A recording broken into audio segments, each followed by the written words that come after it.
nombre del Padre, del Hijo y del Espíritu Santo. Amén. Padre nuestro que estás en el cielo, santificado sea tu nombre, venga a nosotros tu reino. Hágase, Señor, tu voluntad, así en la tierra como en el cielo.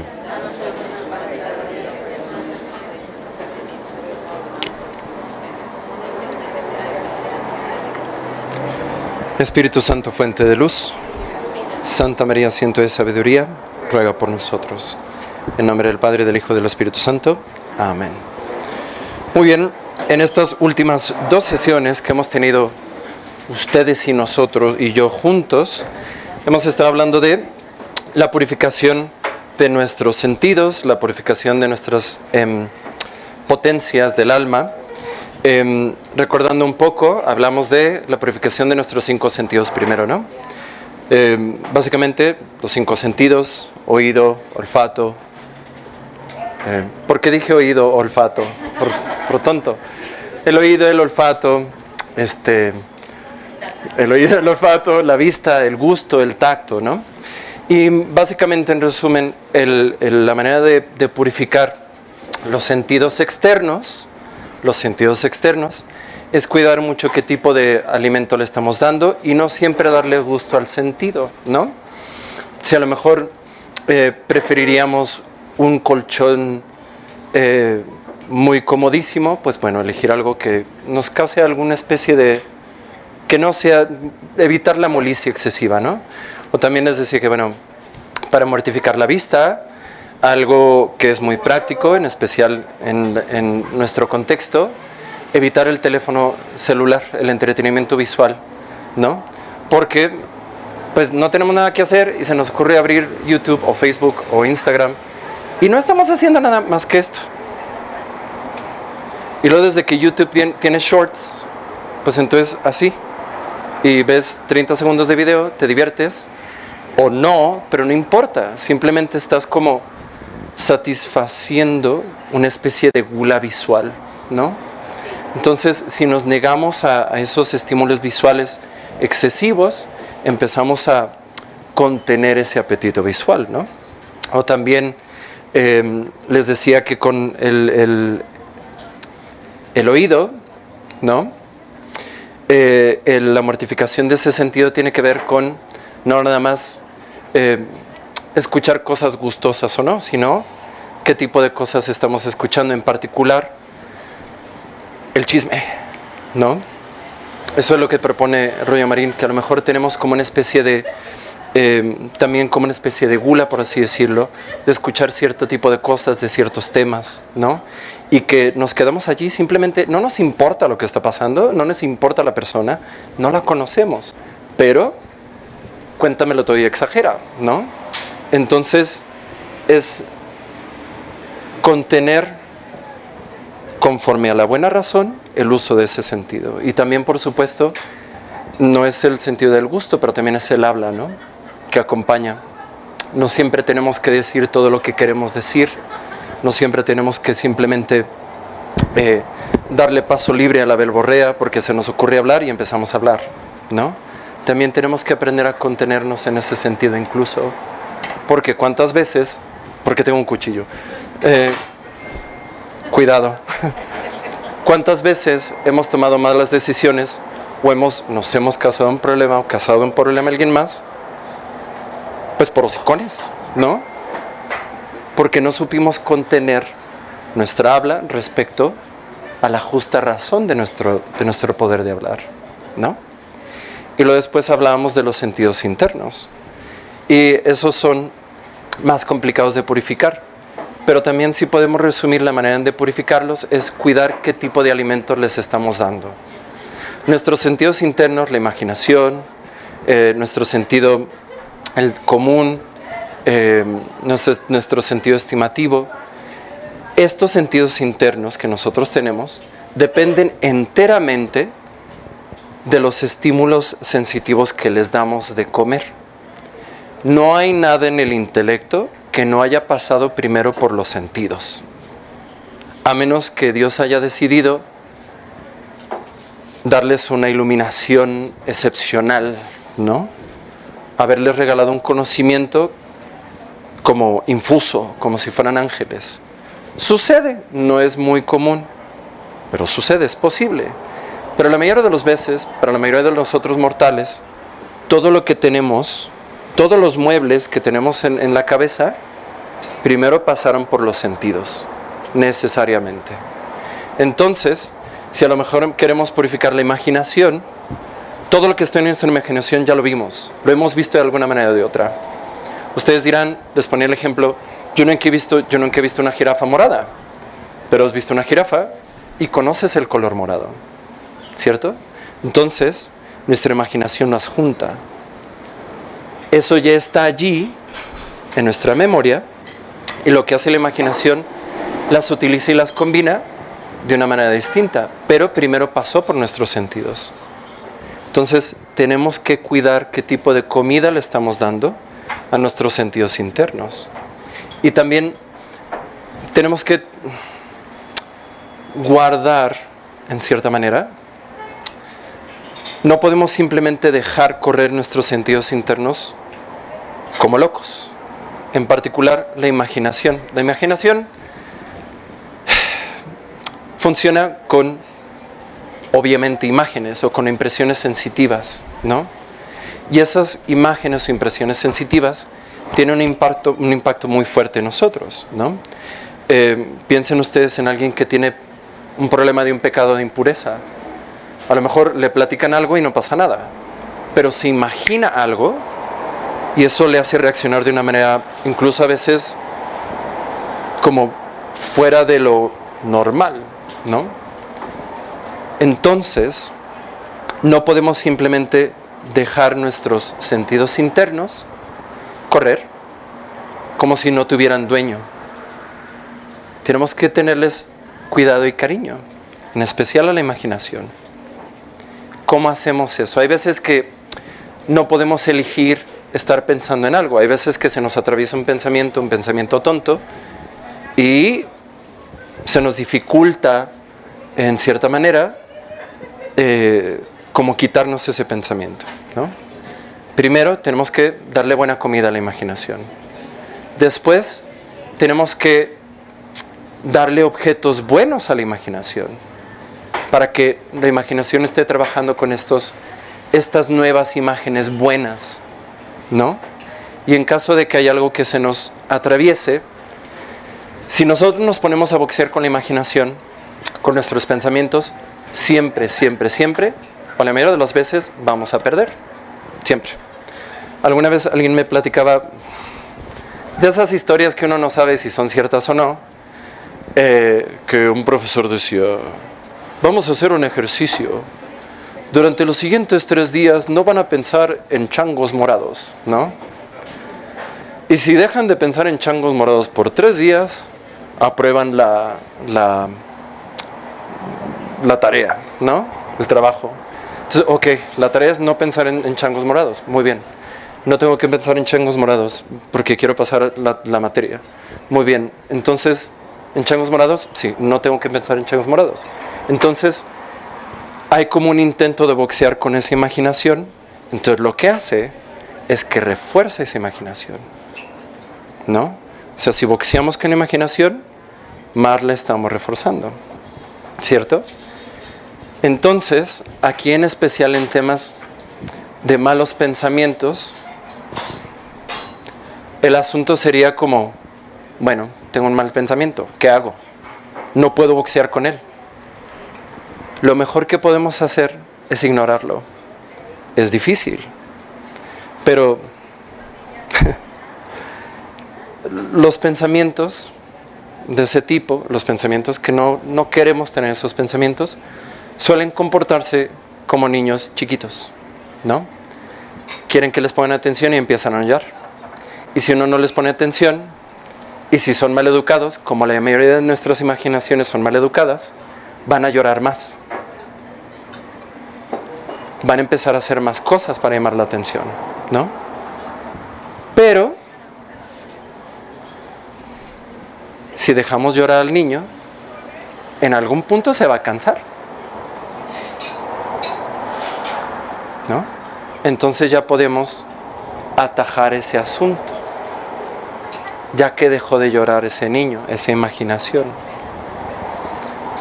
Y les comentaba también la vez pasada que hay diferentes maneras de hacer eso, ¿no? Hay personas que recomiendan otra especie de estímulos visuales, ¿no?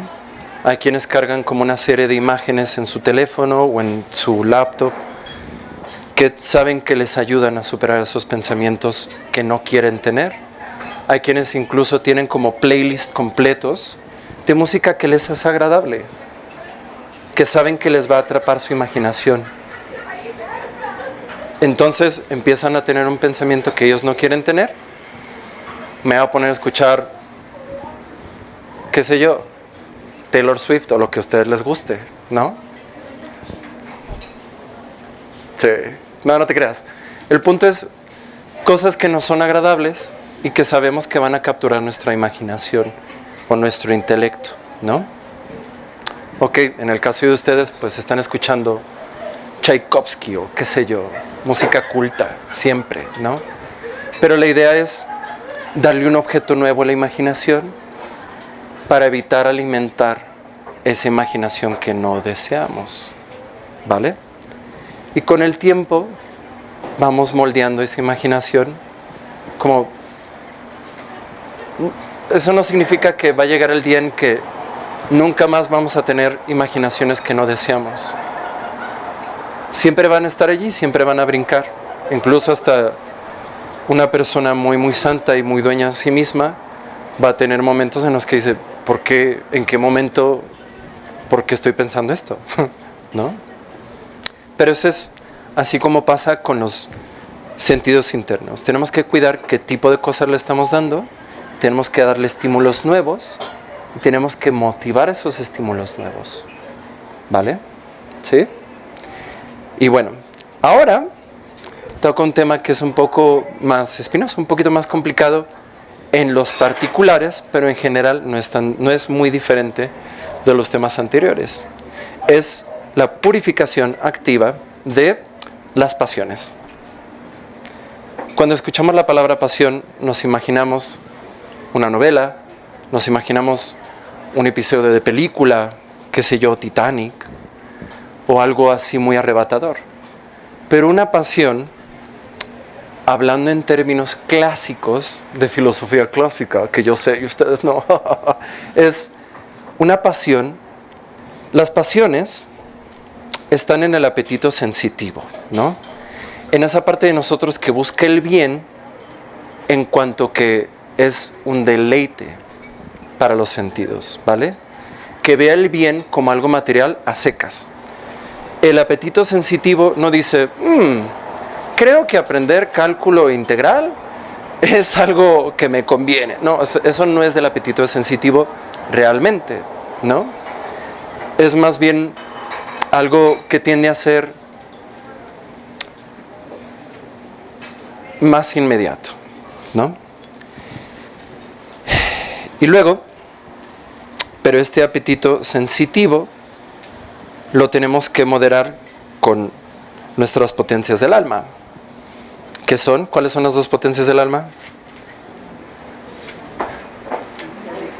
El intelecto y la voluntad. Las tenemos que subordinar al intelecto y a la voluntad bien formadas, ¿no? Ahora, el apetito sensitivo se divide a su vez en dos especies de apetito. Es el apetito concupiscible y el apetito irascible.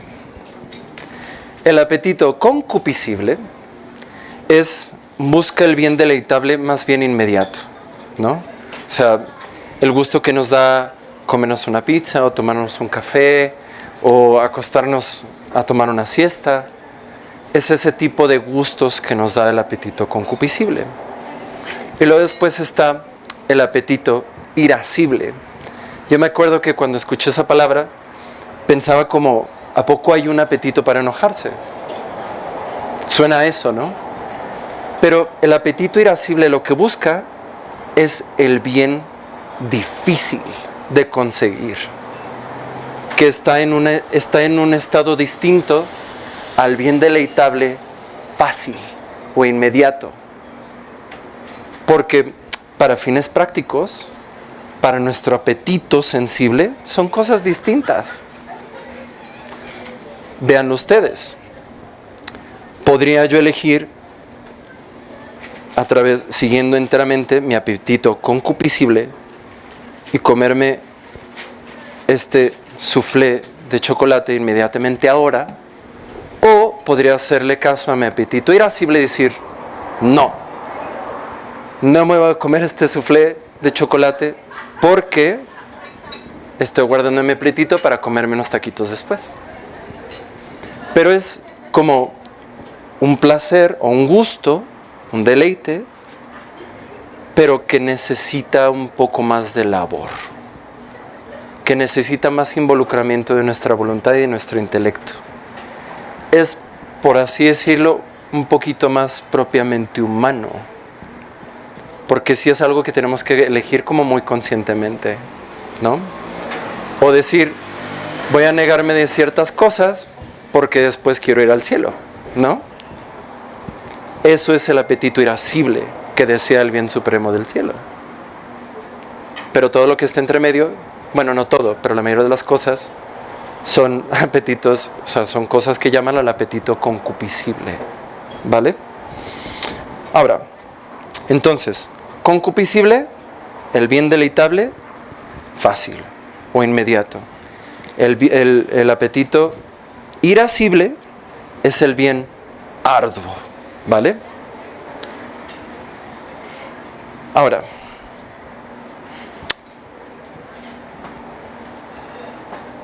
lo que da origen a las pasiones es el movimiento de los apetitos hacia sus objetos propios, ¿vale?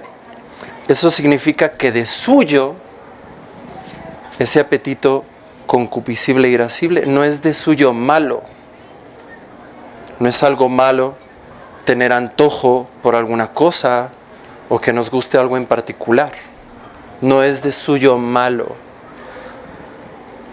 El problema es que, bueno, después de la caída de nuestros primeros padres, nuestros apetitos quedaron dislocados y no necesariamente están ordenados con la razón y con la buena voluntad, ¿cierto? ¿Por qué hago hincapié en esto? Porque les decía la última vez que creer que nuestros apetitos son malos y absolutamente malos, los veas como lo veas, eso es algo protestante, eso es algo calvinista. Eso es algo como decir, bueno, tu naturaleza no nada más está rota, sino es mala.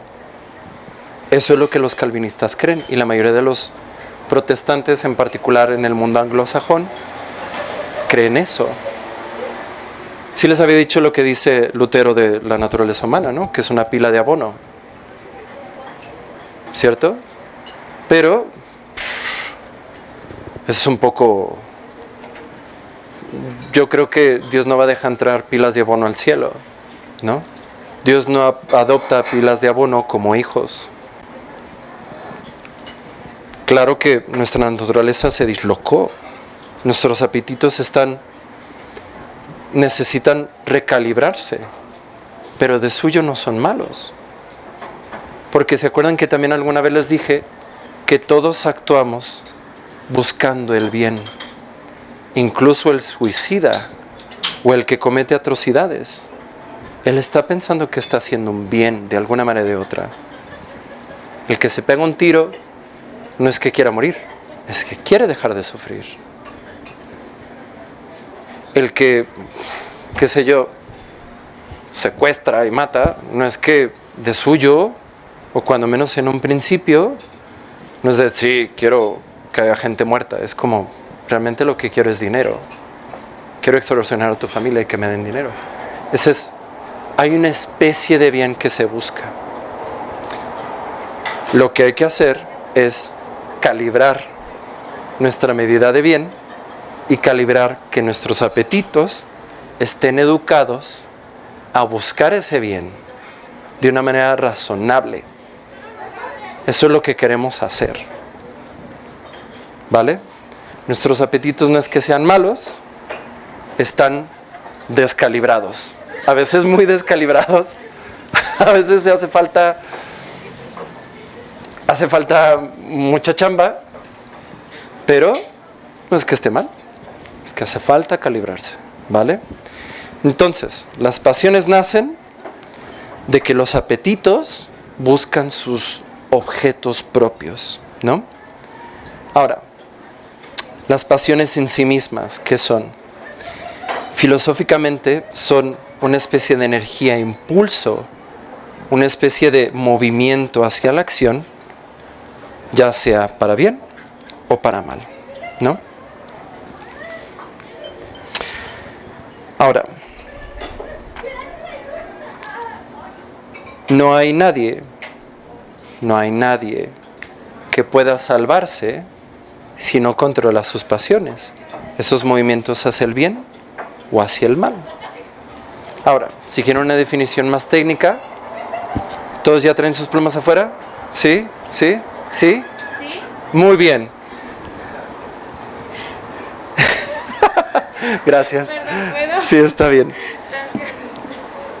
Gracias. Las pasiones, una pasión es un movimiento del apetito nacido de la presión del bien y del mal sensible con cierta conmoción. Refleja más o menos intensa en el organismo. ¿Me entendieron? Sí, muy bien. ¿No? Ok, vale.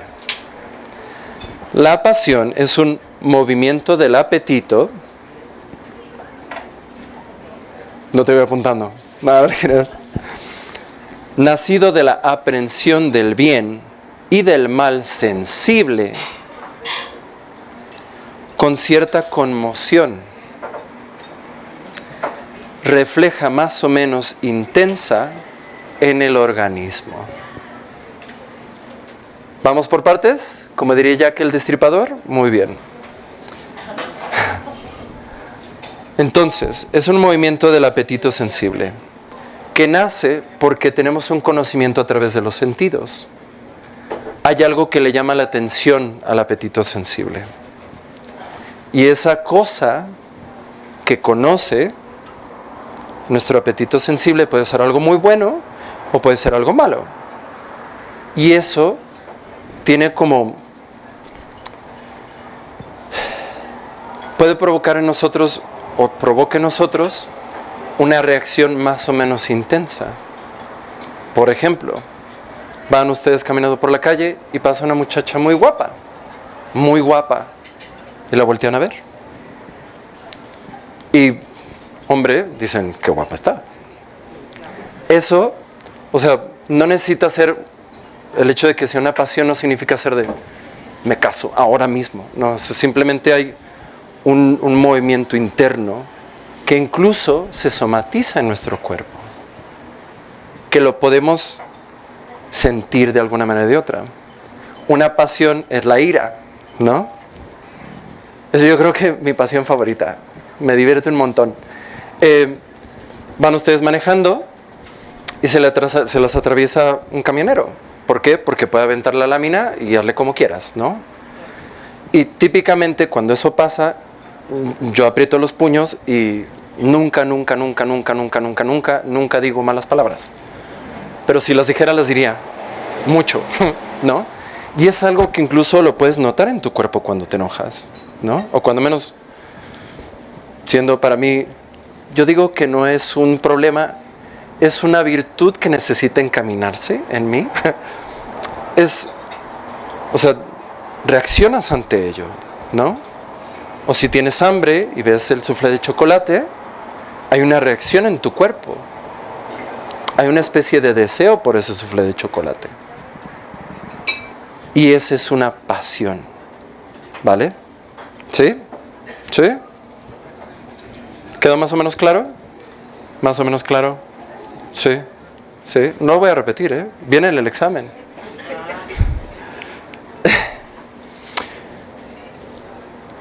Las pasiones no necesitan ser el movimiento más intenso, pero sí que suelen ser intensas las pasiones, ¿no? Hay como una especie de rango que no es como decir, va del 0 al 10 en intensidad, Si pasa del 4 ya califica como pasión. Es algo que nosotros, en un ejercicio de autoconocimiento, tenemos que ir pues distinguiendo de nosotros mismos, ¿vale? Ahora, ¿cuántas pasiones hay? Pues miren, aquí hay varias escuelas de pensamiento. Boecio, que es como una escuela muy clásica, de los primeros 500 años del cristianismo, él dice que hay básicamente 4. Gozo, esperanza, dolor y temor. 4 movimientos internos básicos según Boecio. Gozo, esperanza, dolor y temor. Y esto es como el bien presente o el bien deseado y el mal presente o el mal temido. Esa sería como la división que hace Boecio. Hay un bien presente, entonces tengo gozo. Hay un bien que deseo, que considero que puedo razonablemente alcanzar, entonces tengo esperanza. Hay un mal presente, tengo dolor, porque no lo quiero. O luego hay un bien temido, que razonablemente espero que me caiga. Entonces hay temor. Esa es la división que hace básicamente Boecio. Ahora, la división escolástica, o sea, Santo Tomás no tenía mucho que hacer con su vida más que escribir, gracias a Dios. Santo Tomás dice que más bien hay 11 pasiones, ¿vale?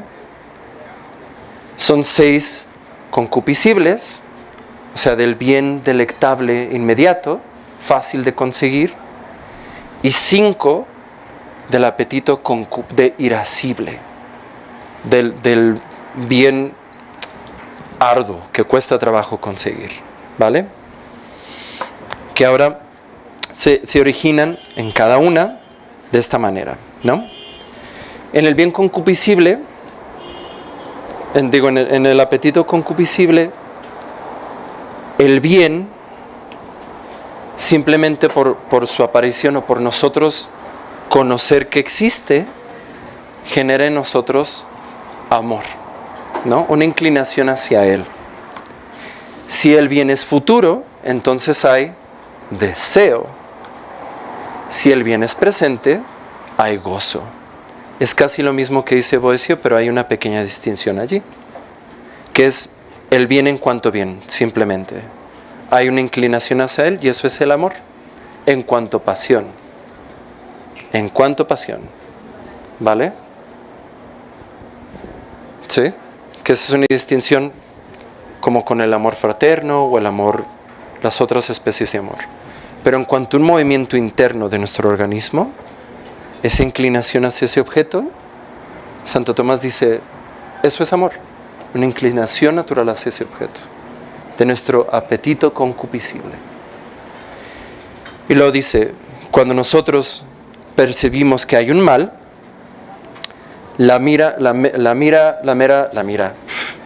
estoy hablando en italiano, simplemente nosotros entender que hay un mal y lo entendemos como malo, o algo que entendemos como algo malo, la pasión que genera es odio. Es odio.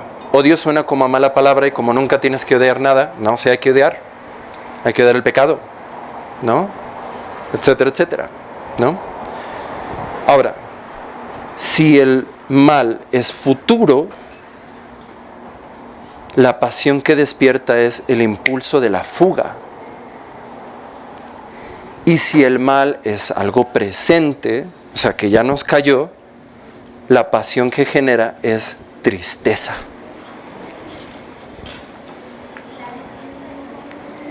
Y eso me hace pensar en otros temas, pero luego platicaremos de eso.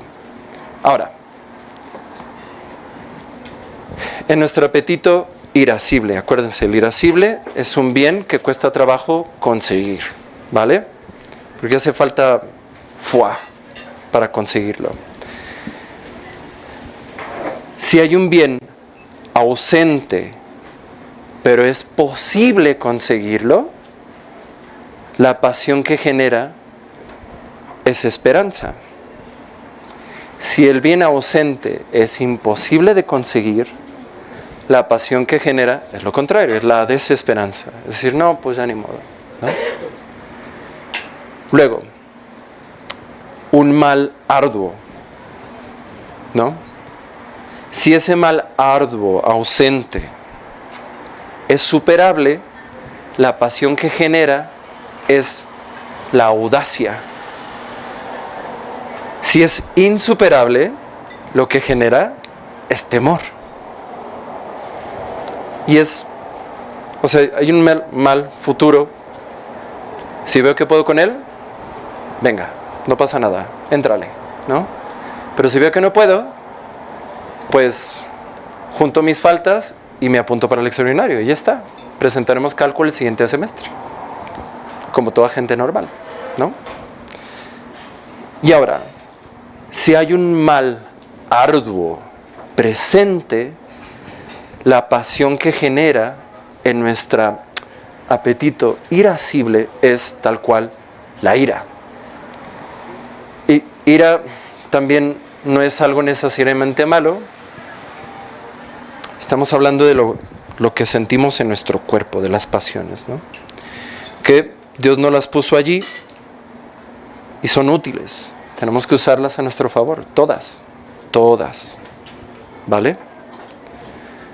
Ahora, aquí hay un escritor, creo que es de finales del siglo XVIII, principios del XIX, que es un autor muy clásico, que se apellida Bossuet. Se los voy a leer.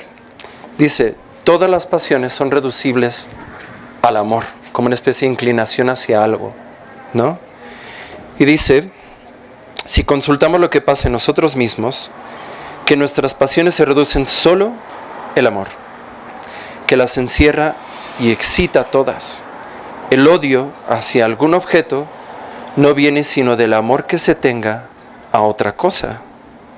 No odio la enfermedad, sino porque amo la salud. No tengo aversión hacia algún otro, sino porque me es obstáculo para poseer lo que amo. El deseo no es más que un amor que se extiende a un bien que no se posee todavía, así como el gozo es el amor que se apega al bien poseído presentemente. La fuga y la tristeza son un amor que se aleja del mal, que le priva de su bien y que se aflige. La audacia es un amor que emprende para poseer el objeto amado, lo que hay de más difícil. Y el temor es un amor que, viéndose amenazado de perder lo que busca, es atormentado por ese peligro. La esperanza es un amor que confía poseer el objeto amado. La desesperación es un amor desolado al verse privado para siempre de él, lo que le causa un abatimiento del que no se puede levantar. La ira es un amor irritado al ver que se le quiere quitar su bien y se esfuerza para defenderlo. En fin, suprimid el amor y ya no hay pasiones. Ponedlo y las haréis nacer todas. ¿Les gustó? A mí sí me gustó mucho. Entonces, vuelvo a mi punto principal, o al punto que estaba queriendo hacer ahorita. Las pasiones de suyo no son malas.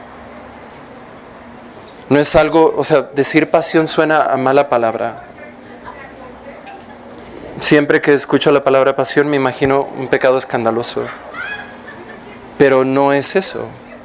Una pasión en términos filosóficos y teológicos es ese movimiento interno hacia algo que amamos.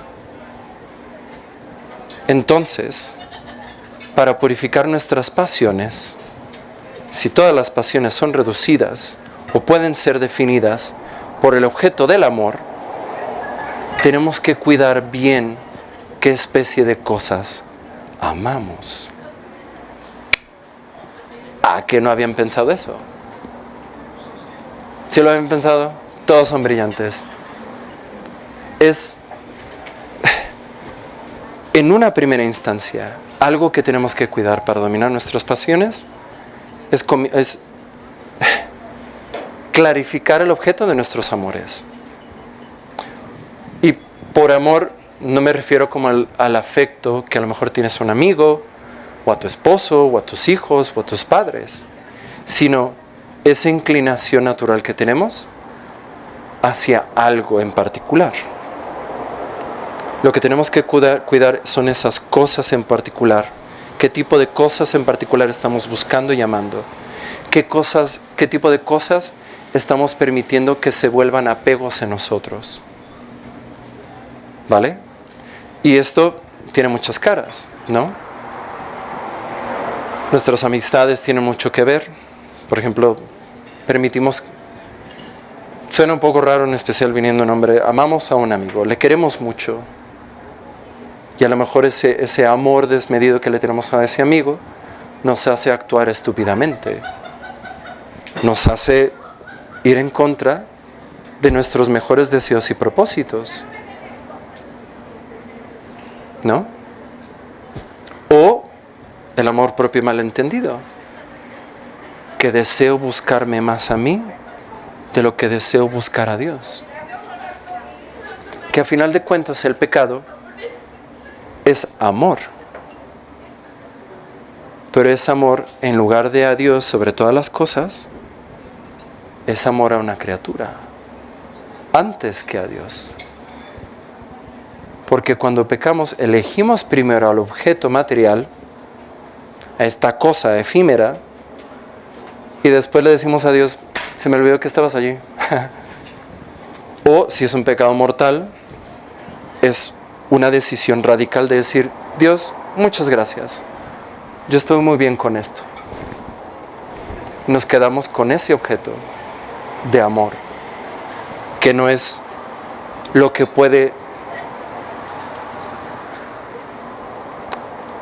nos puede llegar a hacer y a llenar todo lo que podemos llegar a ser y que podemos tener y poseer dentro de nosotros, que es Dios mismo, ¿no? Entonces, esa es como una primera cosa que podemos considerar. Si todas las cosas, si las pasiones se reducen al amor, un primer remedio para purificar nuestras pasiones es ver qué tipo de cosas amamos, qué tipo de cosas son nuestros apegos, qué tipo de cosas son nuestro tesoro. De ahí la línea de la Sagrada Escritura. Donde está tu tesoro, está tu corazón. ¿Cierto? Muy bien. Salud. Entonces, ¿por qué? No, aquí. Bueno, ya me grabaron, total. Como si me importara, ¿no? Ok. Las pasiones tienen una importancia enorme en nuestra manera de comportamiento, ¿no? Todos hemos actuado de una manera pasional alguna vez en nuestra vida. Y por pasional no me refiero a algo escandaloso, sino simplemente siguiendo un impulso, ¿no? ¿Alguna vez ha habido alguna persona que le ha tirado un golpe a otro en un arranque de ira, ¿no? O ha habido alguien que por querer cubrir a su amigo dice una mentirota, ¿no? Así de, no lo mates. No lo mates, pero sí, como esas pasiones tienen mucho influjo en cómo actuamos. Y de hecho, si no tuviéramos pasiones, difícilmente haríamos algo. Porque incluso el hambre despierta una pasión. Quiero comer, deseo comer. Es una pasión también. Si no tuviéramos pasiones, no haríamos nada realmente. Si no hubiera nada en nuestro cuerpo que nos moviera a actuar, ya sea hacia un bien o alejarnos de un mal, realmente, pues bueno, seríamos como, qué sé yo, células protozoarias o algo así, que solamente nadan por allí, ¿no?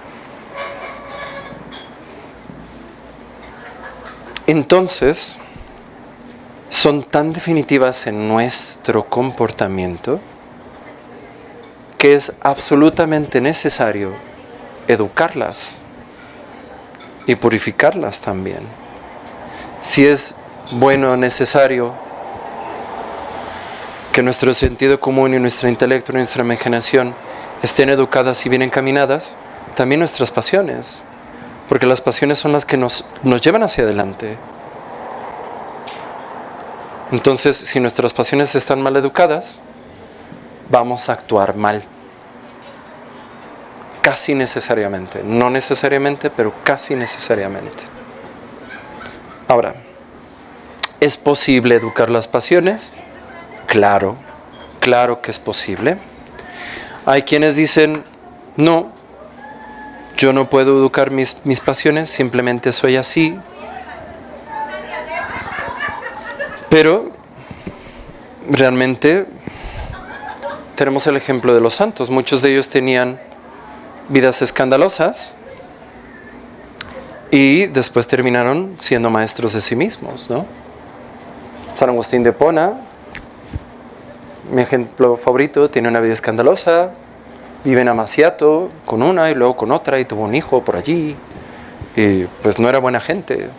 Bueno, sí era bueno, pero no era virtuoso, ¿no? O estaba buscando ejemplos para hoy y me encontré a un venerable irlandés que se llama Matt Talbot. Matt Talbot, si lo pronuncian mal no cuenta, ¿eh?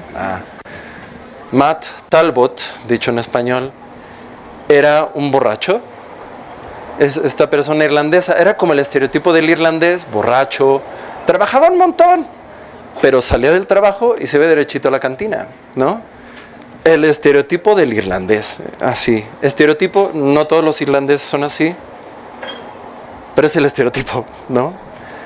Entonces Matt Talbot era un borracho, desde los 12 años empezó con su hábito del alcoholismo. A los 16 ya podíamos decir que era un alcohólico, o sea, alguien que no pasaba un solo día sin ponerse alcoholizado, ¿no? Y creo que más o menos cuando tenía como 28, 30 años, una cosa así, se le acabó el dinero y ya el del bar ya no le daba crédito. Le decía, no, tú nunca pagas. Entonces pues le dijo, mira, si no vas a tomar, ni te quedas aquí, órale afuera. Y se queda afuera del bar, de su bar favorito, esperando a que sus amigos le invitaran un trago, una cerveza. Pero todo el mundo lo veía así como con lástima, así de, ¿qué haces, Matt? Pues aquí nomás. ¿Qué onda, me invitas a una cerveza? No. ¿Por qué no? Es que no pagas y luego te pones mal y ¿para qué quiero, no? Entonces se sintió tan humillado que regresó a su casa y además vivía con su mamá y dijo, ya no voy a volver a tomar. O sea, primero le pegó en su orgullo, así de, me ven como un paria social esta gente, y lo era realmente. Entonces fue, y no sé si alguna vez han escuchado, en particular, en Ciudad de México hacen mucho eso de jurar. O aquí que dicen, yo ya me curé, entonces ya no bebo. O sea, que van y hacen un juramento ante la Virgen, o ante Nuestro Señor, o San Judas, o lo que sea, y se curan, ¿no? O juran que ya no van a tomar. Y es más, dato un poco inútil, pero a mí me parece interesante, en la capilla de Ciudad de México, de la fraternidad que está en el centro, muchas veces llegan trabajadores de la zona. Dicen, oiga padre, ¿tiene un juramento? Sí, ¿cómo no? Y ellos firman, y uno le firma también por ahí por atrás. Sí, es que si no juro, hoy no me dejan entrar a trabajar. O sea, es hasta como una estrategia de recursos humanos. Para muchos empleadores un poco informales, habrá que decirlo, cuando menos en algunas zonas de Ciudad de México. Sí, es que si no juro, ya no me dan trabajo. Dice, oye, pero pues... Es que sí, no le voy a mentir, padre. La verdad es que siempre... No llego borracho, pero sí llego crudo. Ajá. Todavía intentan... Bueno, es algo folclórico, pero que bueno. Matt Talbot dijo, voy a jurar. Y fue ahí con el padre Frayar a Ciudad de México. No. Fue a su templo más cercano y juró, ¿no? Y primero juró por 3 meses, ¿no? Por 3 meses ya no voy a tomar. Y luego juró por 6 meses. Y luego después hizo un juramento por el resto de sus días, ¿no? Pero yo me pongo a pensar, alguien que empezó con un vicio que puede ser tan encarnizado como el alcohol a los 12 años, a los 12, no a los 18 como la mía de ustedes, de nosotros, ¿vale? No a los 18 o a los 21, a los 12. O sea, todavía su cerebro era blandito, ¿no? Todavía, o sea, su química quedó, no estaba bien, ¿no? Ya le quedaron secuelas para siempre. Pero, a pesar de ello, educó sus pasiones. Supo educar esos impulsos en su cuerpo y empezó a usarlos para bien. Y luego después siguió trabajando. Él seguía trabajando como obrero o en el campo donde le mandó trabajo. Siempre fue muy trabajador. Y se hizo famoso porque el tiempo que le sobraba lo pasaba o rezando o hablándole a otros borrachitos para que dejaran el vicio. Y tuvo cierto éxito. Estaba buscando como parte de la biografía de Talbot en algunos lugares, y en Dublín hay un monumento para él, hacia él, hay varios memoriales de él, así como en agradecimiento o como en memoria, porque tuvo una vida, hombre, que fue de llamar la atención, y es venerable, tiene un proceso de canonización abierto. Entonces, si conocen a alguien que tiene un problema, le pueden recomendar una devoción a Matt Talbot, ¿no? ¿Eh? Sí, Matthew Talbot. Muy bien. Excuse me.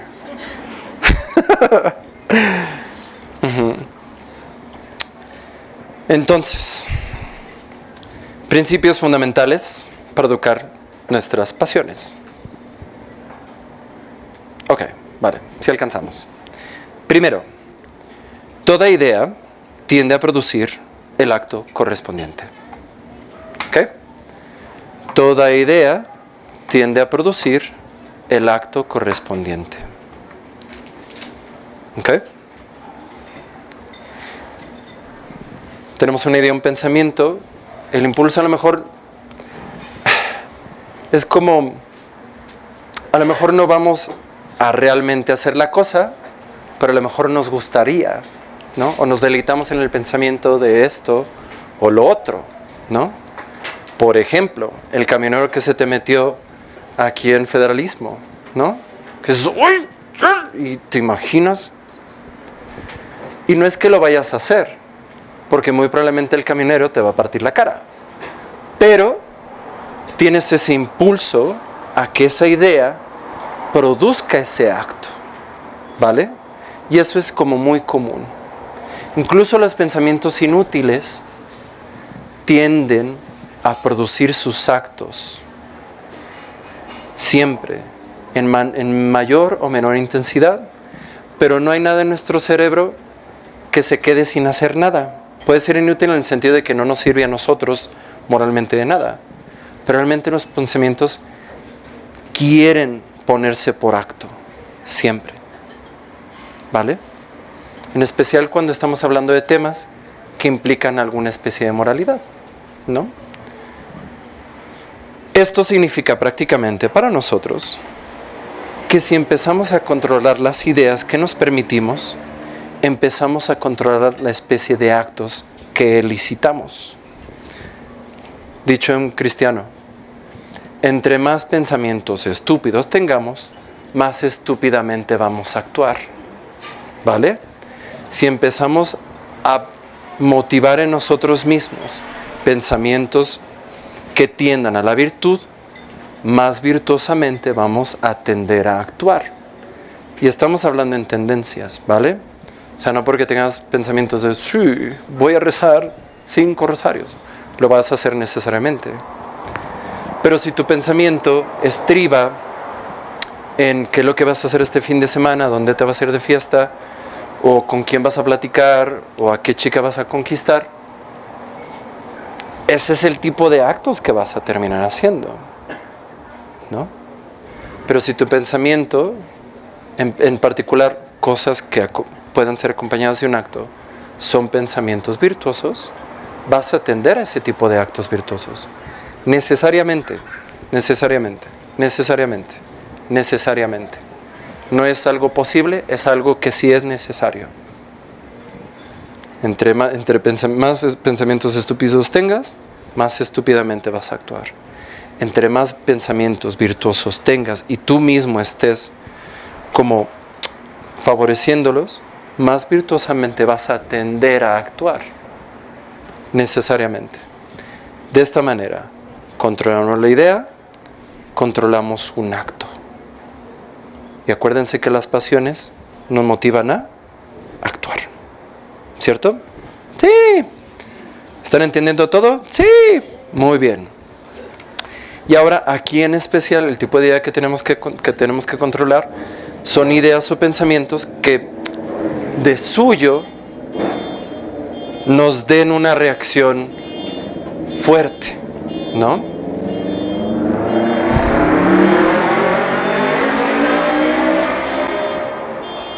Ya se fue. No se despidió. Bueno, por ejemplo, en particular, pensamientos que tienen que ver con el sexto mandamiento, ¿no? Esos pensamientos típicamente van a tener una reacción fuerte en nosotros, ¿no? Y entre más le estés dando la vuelta a ese tipo de cosas, más en acto vas a querer poner esos pensamientos, necesariamente, ¿no? Pero incluso, fíjense, en la historia de conversión de San Ignacio de Loyola, ¿sí han escuchado alguna vez hablar de San Ignacio de Loyola, no? Sí, un santo bastante oscuro, pero hay algunas personas que han oído hablar de él. San Ignacio de Loyola, él estando convaleciente, una herida de batalla que tuvo, se puso quería él leer novelas de caballería, pero no había. Entonces le dieron, pues mira, aquí hay unas vidas de santos y una vida de Cristo. Es lo que hay para leer. Entonces dijo, bueno, de eso a nada, pues eso, ¿no? Se puso a leer la vida de Cristo y una colección de vida de santos. Y entonces los pensamientos que empezó a tener ya no era de voy a ir a la batalla y conquistar a mi dama, que eso es el pensamiento. O sea, él cuando cayó herido fue por querer bañarse de gloria en un acto de guerra para presumírselo a su amada.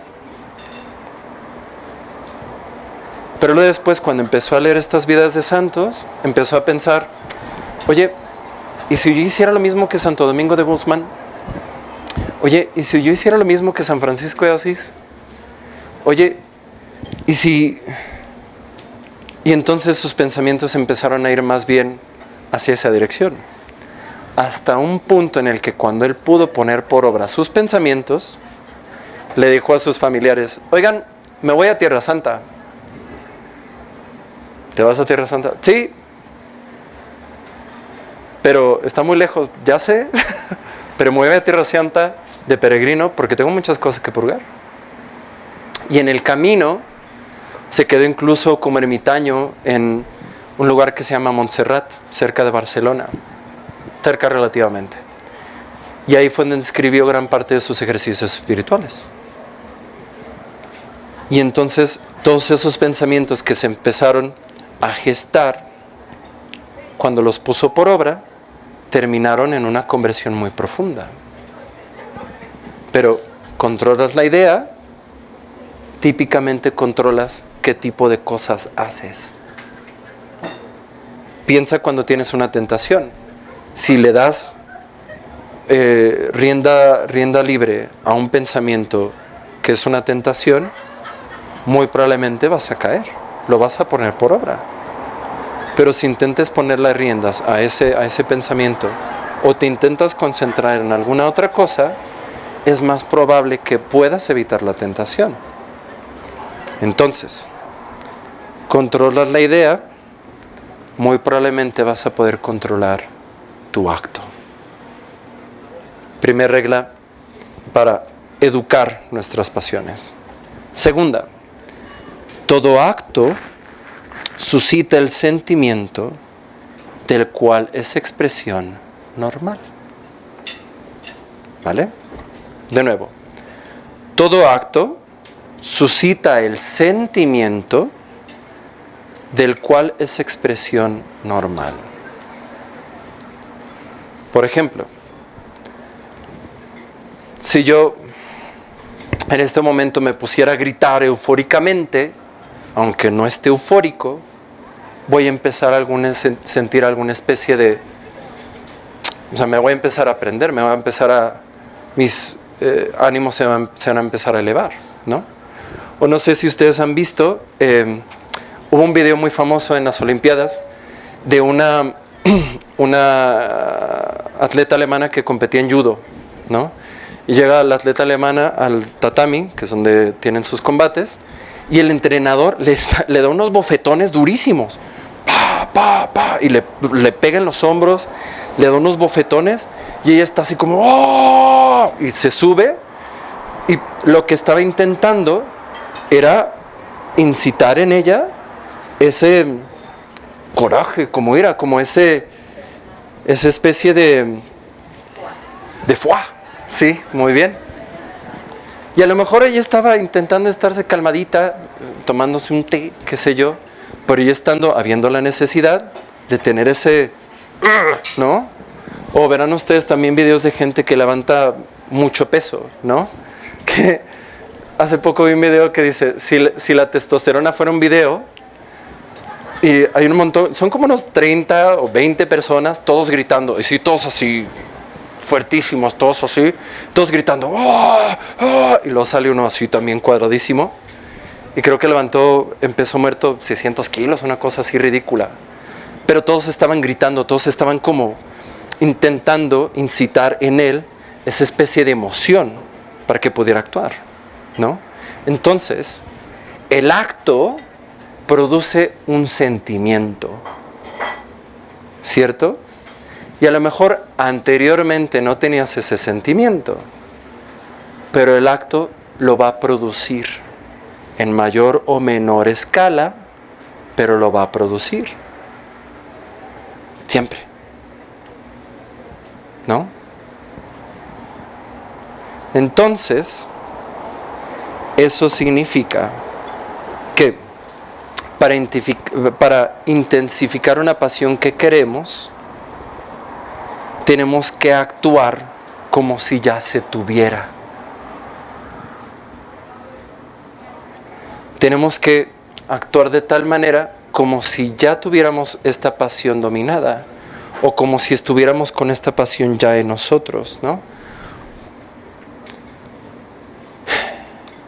De esta manera se gobiernan los sentimientos a través de los actos.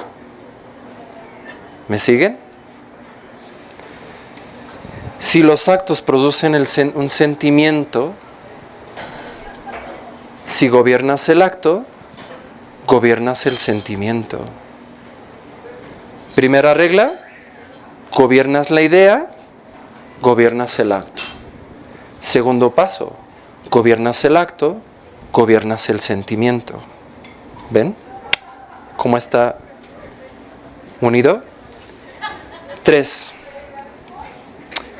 La pasión acrecienta las fuerzas psicológicas de la persona hasta elevarlas a su mayor intensidad y las utiliza para conseguir lo que pretende. Lo que les estaba diciendo ahorita.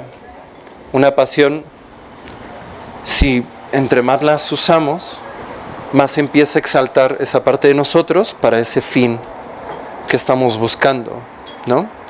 Y de alguna manera de otra nos hace incluso más capaces de conseguir esa cosa o de huir de esa cosa que no queremos. Prácticamente, ¿qué significa? Procurar tal o cual pasión para maximizar en nosotros un rendimiento respecto a algo en particular. Entonces, los sentimientos, de esta manera, gobernamos los sentimientos y los sentimientos dan la vuelta completa y gobiernan las ideas y los actos. ¿Vale? Entonces, Los principios, en resumen. Toda idea produce un acto, tiende a producir el acto. Si gobiernas la idea, gobiernas el acto. Todo acto suscita un sentimiento, el sentimiento del cual es una expresión natural. Luego entonces, gobiernas a través del acto los sentimientos. Si asusamos una pasión para un fin en particular, estamos también produciendo un sentimiento que nos ayuda a gobernar las ideas y luego entonces a su vez los actos para poder conseguir un fin que deseamos. Entonces, las pasiones, claro que se pueden educar y claro que tenemos que educarlas. Y esos son los 3 principios fundamentales para la educación de las pasiones. Ahora, ¿qué remedios hay? Rápidamente. Los remedios en sí, como les decía al principio, si todas las pasiones se reducen a una especie de amor, tenemos que cuidar qué especie de cosas amamos, cuáles son nuestros apegos y en dónde estamos poniendo nuestro afecto. Si los objetos de nuestro amor son objetos que tal vez no deberíamos de tenerle apego, y por objetos no me refiero a cosas, sino pueden ser situaciones, personas o incluso cosas realmente. Si esos afectos están desordenados, nuestras pasiones también van a estar desordenadas, porque van a ir por un objeto que aunque de suyo sea bueno, tal vez no sea lo mejor para nosotros. ¿Vale? Y luego, los remedios en particular realmente dependen de la naturaleza de la pasión desordenada que estemos intentando arreglar, ¿no? Pero lo que recomienda el Padre Arroyo Marín de entrada, es una voluntad firme y decidida de vencer. Esto prácticamente significa, y esto, quien alguna vez ha estado en un grupo de AA, lo sabe, ¿no? Que a primero no le dicen, mira, si tú no crees que puedes dejar de tener este vicio, vete. Tampoco le dicen a uno eso. Pero para poder vencer un vicio, lo primero que tienes que hacer es creer que puedes vencerlo. Tener una esperanza, cuando menos vaga, de que puedes, a lo mejor en 50 años, pero que puedes en algún punto dejar ese mal hábito, pero tienes que creer que puedes hacerlo. Y a lo mejor no es un convencimiento personal, pero para nosotros necesariamente tiene que ir acompañado de, a lo mejor yo me siento bastante débil para hacerlo, pero yo no creo no solamente en mí, yo creo que en mí y en mi naturaleza por encima también se construye la gracia.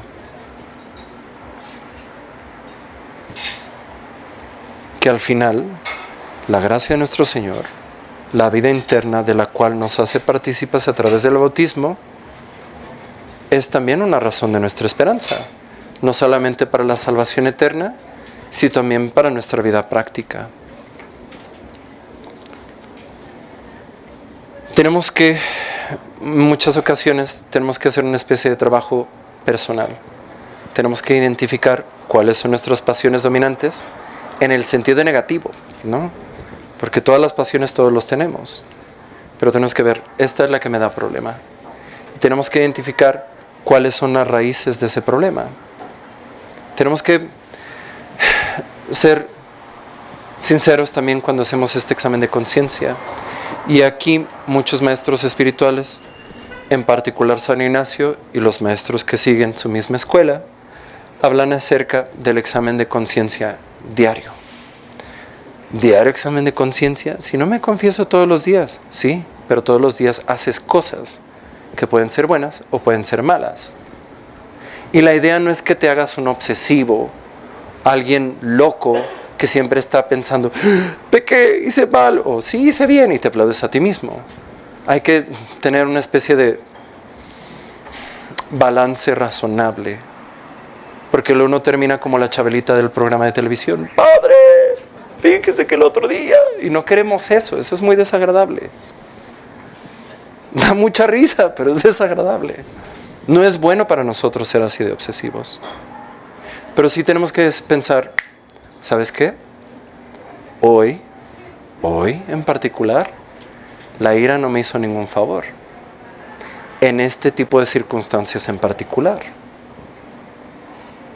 Y entonces, cuando identificamos particulares, cuando sabemos, me enojo en estas circunstancias, es cuando me enojo más fácil.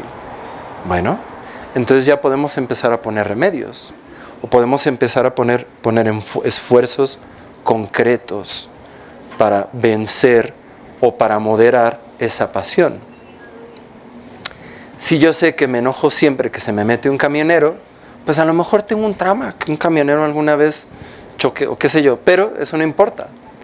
La idea es de, bueno, ya sé que esas son las circunstancias en las que más se prende mi enojo, entonces tengo que tener una especie de plan de ataque, ¿no? Y como tengo que actuar como si ya tuviera la virtud y como si ya tuviera esa pasión dominada, entonces la siguiente vez que se me meta un camionero del 629,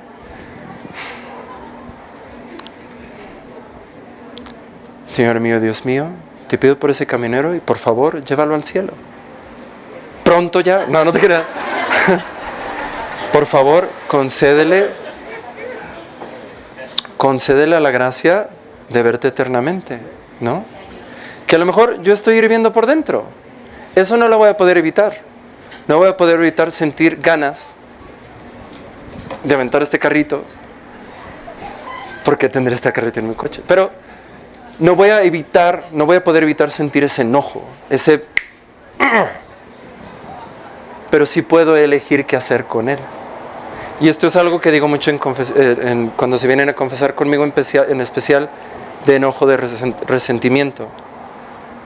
Si cada vez, por ejemplo, este vicio de la ira, si cada vez que me enojo con mi marido, rezo por mi marido, pues muy rápido voy a llegar a santo, porque voy a llegar muy rápido. Ustedes se ríen, pero sí es cierto, ¿no? Y además de que también a fuerza de oración, a lo mejor algún bien logras por tu marido, ¿no? O a lo mejor algún bien logras por esa persona que tanto te molesta. Pero hay que tener planes de ataque, como planes de defensa. Y ahora sí que cada quien va a empezar como con mucho de prueba y error, prueba y error, prueba y error de las cosas que más nos aquejan a nosotros. O a lo mejor tenemos resentimiento por alguien. Si cada vez que nos acordamos de esta persona nos da coraje, pedimos por ella, también pronto nos vamos a hacer santos. Porque las pasiones están allí para nosotros. Dios nos las dio para que nosotros las usemos para bien. Las pasiones no son malas. Las tenemos que calibrar para un buen uso. Y hay un libro que a mí me gusta y que siempre recomiendo, que se llama El arte de aprovechar nuestras faltas. ¿Han escuchado ese libro? Pues ahora sí, y lo van a comprar. Ajá. Pueden ir a la librería del Pilar. No se crean. De verdad, en cualquier lugar. El arte de aprovechar nuestras faltas. De un autor que se llama Joseph Tissot, con doble S. La idea es esta, básicamente. No vamos a dejar de tener defectos. No vamos a dejar de tener pasiones que a lo mejor se salen un poquito de lo que nosotros deseamos. No vamos a poder evitar tener impulsos que nos pueden llevar a hacer cosas que no queremos, que son indeseables. Pero incluso esas cosas están allí para nuestra salvación. Y tenemos que aprender a usarlas para nuestro bien. Incluso cuando ese tipo de defectos propios nos duelen mucho.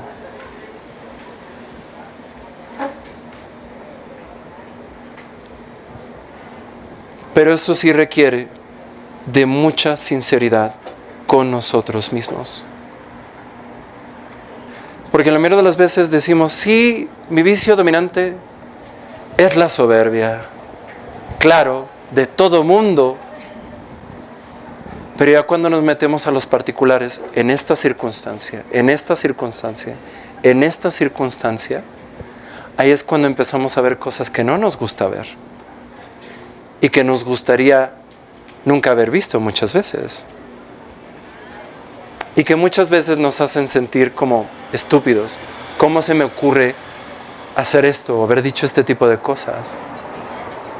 Pero eso lo tenemos que identificar, lo tenemos que tomar de frente, porque lo que queremos hacer es usarlo para nuestro beneficio.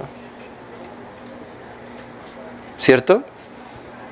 Y acuérdense, las pasiones están allí para nosotros y tenemos que aprender a usarlas para bien. Tener un movimiento interno no es pecado. Tenemos que aprender a usarlo para nuestro beneficio. Siempre, siempre, siempre. Tarda mucho, es un trabajo personal que puede ser doloroso, lleva tiempo, pero es un trabajo que es absolutamente indispensable para nuestra salvación. Ahora, ya una vez que curamos nuestros sentidos externos, los internos, y hemos también dominado nuestras pasiones, lo que sigue es dominar las potencias principales del alma, que son dos: el intelecto y la voluntad. Y que a final de cuentas, si logramos dominar, poner con justa razón nuestro intelecto y nuestra voluntad, vamos a llegar muy rápido a santos. Y vamos a ser personas de una estatura que no nos imaginamos llegar a ser. Y de eso es de lo que vamos a hablar la siguiente clase. En nombre del Padre, del Hijo y del Espíritu Santo. Amén. Dulce Madre, no te alejes, tu vista de mí no apartes, ven conmigo a todas partes y solo nunca me dejes. Ya que me amas y me proteges tanto como verdadera Madre, haz que me bendiga el Padre, el Hijo y el Espíritu Santo. Amén. Per intercessione Santa Maria Colones, Sante Petre, Sante Toma, et omnium Santorum, benedictione potenti, Patris et Filii Spiritus Sancti, descendat super vos, et maneat semper. Amén. Muchas gracias.